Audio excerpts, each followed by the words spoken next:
100,000 years ago, humanity was close to extinction. Our ancestors lived on every continent except the Americas. From Australia to Africa, they faced a climate much colder and more volatile than it is today.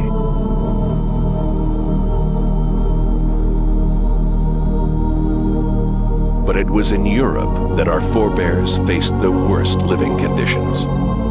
Vast ice sheets, up to 2 miles thick, were covering a third of the continent and spreading every day.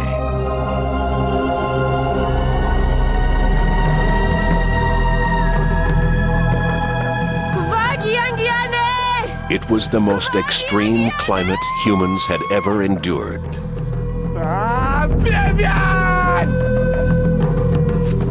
If they were to survive, they would have to abandon their traditional hunter-gatherer lifestyle and find a whole new way of living.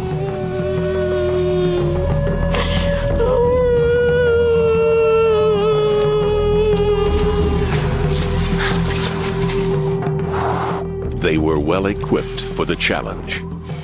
Human ingenuity had evolved over thousands of generations, shaped by the struggle against the elements.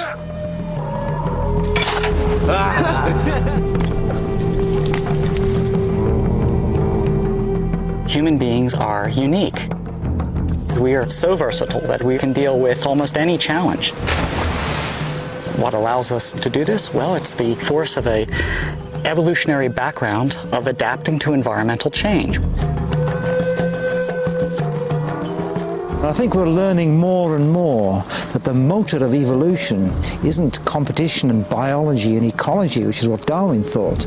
The motor of evolution is physics, it's climate, most of all, it's the ice. For 2.5 million years, we have been living in an ice age. The ebb and flow of ice has dominated our climate, determined our evolution, and changed the way we live. One of nature's most destructive forces, ice, has helped make us who we are today.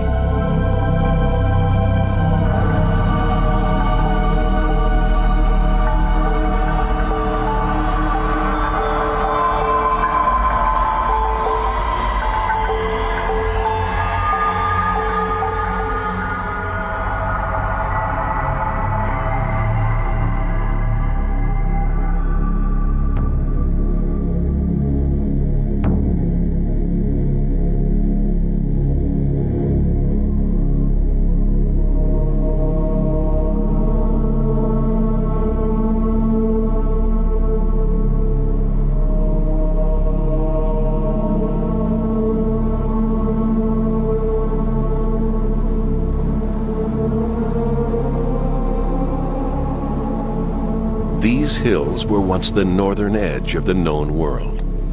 Beyond lay an empty, frozen wasteland stretching all the way to the Arctic.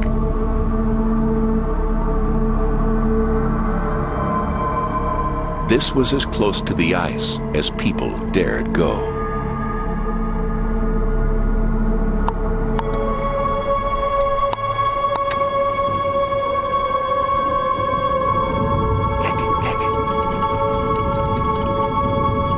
A hunting party is in the area, trying to find food for their families. They've come this far north in search of reindeer, the best source of protein in a frozen climate.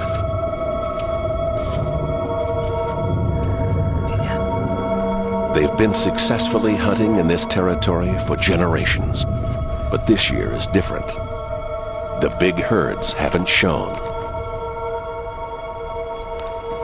Still, a single reindeer could feed them for a week.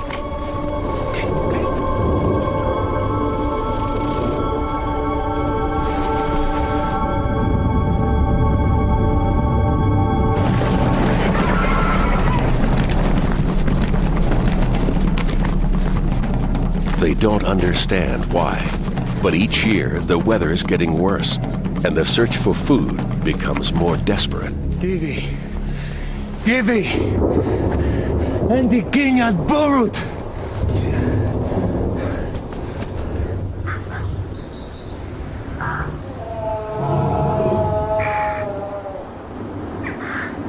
Their families are back at camp, 20 miles further south.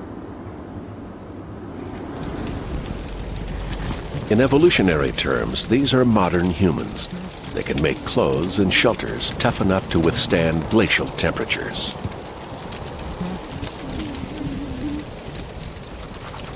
And like us, they speak a complex language, but their lifestyle is very different. They live in small clans of around 30 people, taking from the land what they need to survive. For the last 5 years, this clan has been led by its chief, Bron. He owes his status to his physical prowess. He is the strongest member of the group.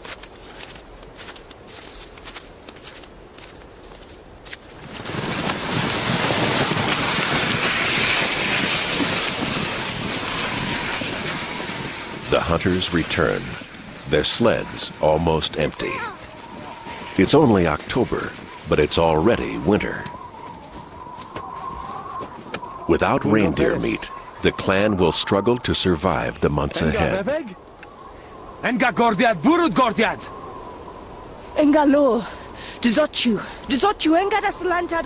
They could abandon camp now and travel south in search of food. But to Bron, this seems a drastic move. Heading into the unknown, just as winter is closing in.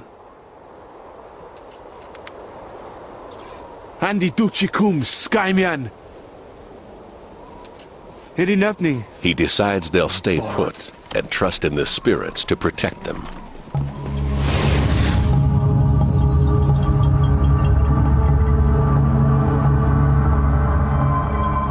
His faith is misplaced. The climate was being determined by physical forces beyond their control. Forces which had been unleashed way back in time, long before humans had ever set foot on the planet. 3 million years previously, on the other side of the world, the shifting of continental plates created the Isthmus of Panama.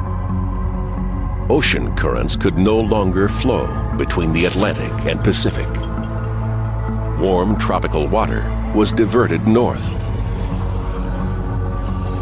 At the time, there was no ice at the North Pole. It was cold enough, but the air was too dry for snow to fall.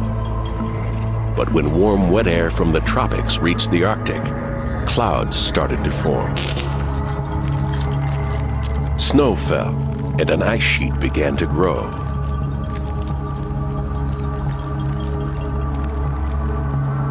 None of this would have mattered to humans if the ice had stayed restricted to the North Pole. But it didn't. The Earth's orbit isn't stable. Over thousands of years, tiny wobbles changed the amount of sunlight reaching the planet's surface. These wobbles made the northern ice sheets first grow and then melt back again. Since the Ice Age began 2.5 million years ago, they have pulsed back and forth over 30 times.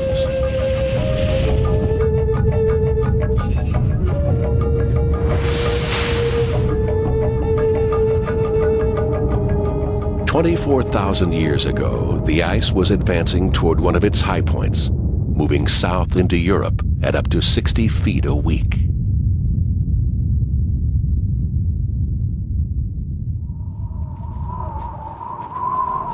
In the hills of southeast England, they're unaware of the ice sheets to the north.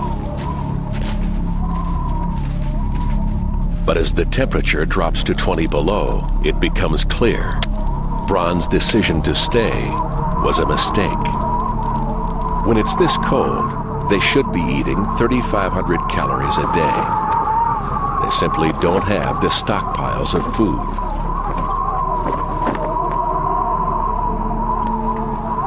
The stream, normally full of fish, has frozen solid.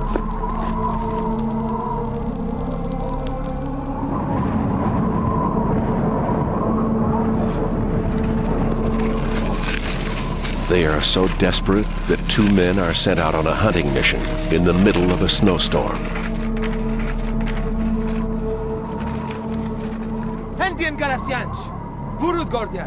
Bron knows they are unlikely to return.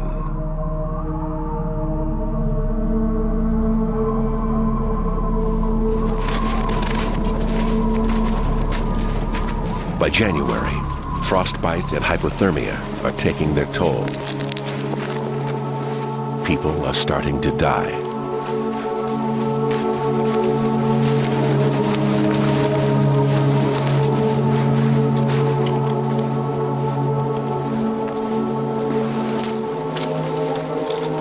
The dead can't be buried. The ground is too hard to dig a grave.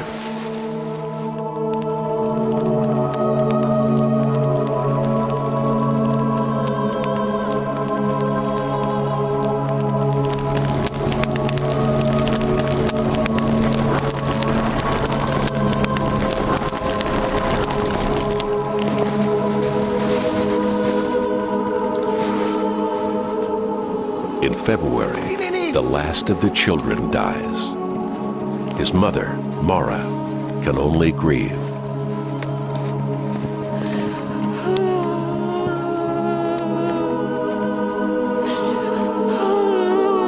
Without children, the clan has no future.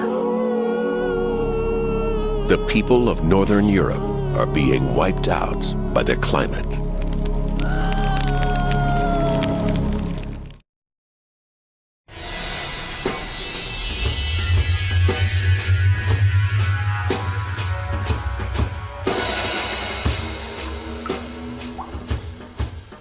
For 2.5 million years, the Ice Age has played havoc with life on Earth. The idea that the ebb and flow of ice could change the course of evolution was first understood by Charles Darwin.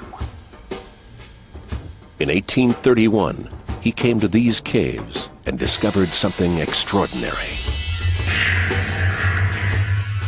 When Darwin was a boy, he used to say he had a hunger for the tropics. And strangely enough, he had the first experience of the tropics here in this rather dank cave in North Wales. What he found was something like this. It's a tooth, and a pretty substantial one. Well, Darwin was a pretty good naturalist, and he recognized straight away that in fact it was the tooth of a rhinoceros, which of course lived in Africa and not in Wales. What was it doing here? Well, most people had a very simple explanation. It had been drowned in Noah's flood and washed into this remote Welsh cave. Darwin had a different theory. What if the tooth hadn't come from Africa at all, but was from a rhino, indigenous to North Wales? His evidence was in the landscape. If rocks and mountains were capable of changing shape over time, perhaps animal life could do the same, and the agent for change was the ice.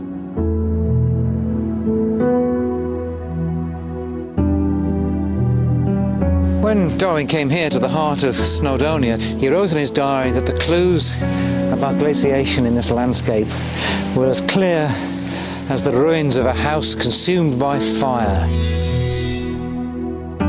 And that really was an astonishing change of view. The notion that this landscape wasn't static, it hadn't always been like this. Just a few thousand years earlier, it had been submerged under 1,000 feet of ice. Well, clearly, if you'd been a rhino walking around in North Wales and the climate changed very quickly, really you had no choice. You had to move, and I'm sure many of them did. They fled southwards, or you died. Faced with the ice, you could do nothing about it. If you look at the fossil record of all kinds of creatures, mammals, ourselves included, it's clear that for huge periods of time, hundreds of thousands of years sometimes, not much seems to happen. But then suddenly things begin to change.